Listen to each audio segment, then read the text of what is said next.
Les heurts entre manifestants et forces de l'ordre. Le royaume d'Eswatini ont fait 27 morts, apprend-on.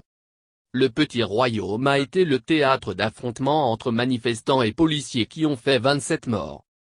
Malheureusement, oui, 27 personnes ont perdu la vie, a dit le ministre du Commerce du petit pays d'Afrique australe, Mankoba Kumalo dans un entretien téléphonique, précisant que la plupart des décès datent du courant de la semaine dernière.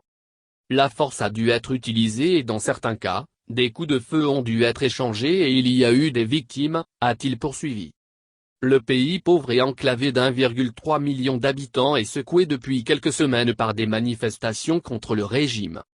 Plusieurs jeunes Swazis en colère sont dans les rues pour manifester contre le pouvoir, la dernière monarchie d'Afrique.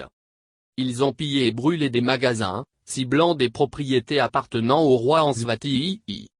Contre les tirs à balles réelles de la police, ils ont répliqué avec des jets de pierre.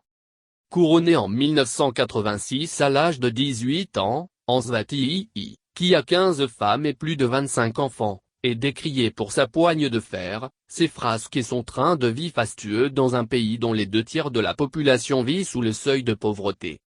En 2019, une série de grèves des fonctionnaires, accusant le monarque de vider les caisses du pays au détriment de ses sujets, avait déjà secoué le royaume.